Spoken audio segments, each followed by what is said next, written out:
आपण पाहत आहात live Maharashtra police times news channel.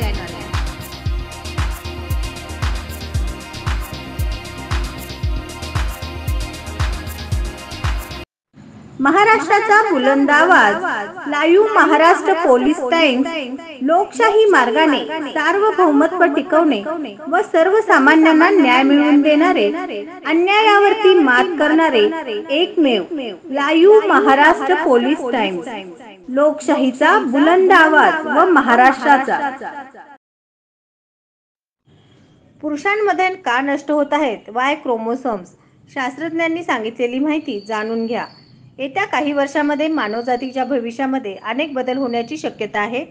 शास्त्रज्ञांनी केलेल्या नवीन अभ्यासात धक्कादायक माहिती समोर आली आहे। येणाऱ्या पुढील काळात पुरुषांमधील वाय क्रोमोसोम्स नष्ट होऊ शकतात अशी धक्कादायक माहिती शास्त्रज्ञांनी दिली आहे। पुरुषांमधील वाय क्रोमोसोम्स नष्ट झाल्यामुळे पुढे पुरुष प्रजाती जन्माला येऊ शकत नाही। वाय क्रोमोसोम्स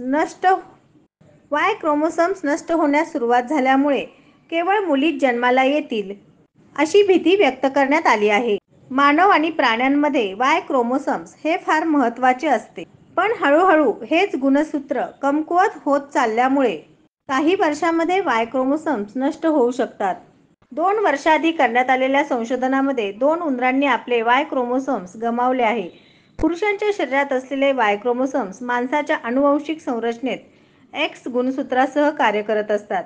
अभ्यासातून करण्यात आलेल्या दाव्यानुसार वाय क्रोमोसोम्स हे पुरुषांच्या विकासावर नियंत्रण ठेवण्याचे काम करतात। तसेच यामुळे पुरुषांमधील लक्षणे आणि शारीरिक वैशिष्ट्ये विकसित होण्यास सुरुवात होते।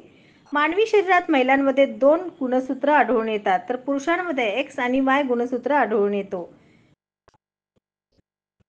पुरुषांच्या विकासासाठी आवश्यक असलेले वाय गुणसूत्र नष्ट झाल्यानंतर भविष्यात फक्त मुली जन्माला येतील का अशी भीती व्यक्त केली जात आहे। पुरुषांचे XY क्रोमोसोम्स त्याचे शरीर पुरुष बनवतात, परंतु वाय गुणसूत्र नाहीसे झाल्यामुळे मानवाची नवीन प्रजाती निर्माण होऊ शकेल की नाही अशी भीती आहे। 166 दशलक्ष वर्षात वाय गुणसूत्रांना मोठ्या संख्येने सक्रिय जीन्स गमावले असून 900 वरून 55 पर्यंत घसरल्याचे दिसून आले आहे। नुकत्याच करण्यात आलेल्या अभ्यासामध्ये वाय गुणसूत्र कालांतराने कमी होणार असल्याची शक्यता वर्तवण्यात आली आहे। याचे कारण म्हणजे वाय गुणसूत्र इतर गुणसूत्रांपेक्षा अधिक वेगाने उत्परिवर्तन करते। तसेच यामध्ये इतर गुणसूत्रांपेक्षा कमी जीन्स असतात, ज्यामुळे वाय गुणसूत्र नष्ट होण्याची शक्यता वर्तवण्यात आली आहे। प्रोफेसर ग्रीव्स यांनी सांगितल्यानुसार करण्यात आलेल्या अभ्यासामध्ये नवीन लिंग निर्धारित जनुक मानवामध्ये विकसित होऊ शकते, पण ते आता शक्य आहे।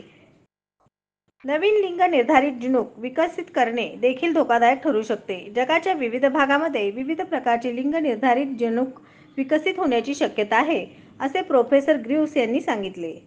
जाहिरात आपल्या मित्र परिवारातील व नातेवाईकातील वाढदिवस, शाळा कॉलेज महाविद्यालयाची जाहिरात व विविध सोहळे यांची जाहिरात घेणे चालू आहे। संपर्क मुख्य संपादक live Maharashtra police times Solapur, mobile number 9850 36 32 02 शी संपर्क साधावा।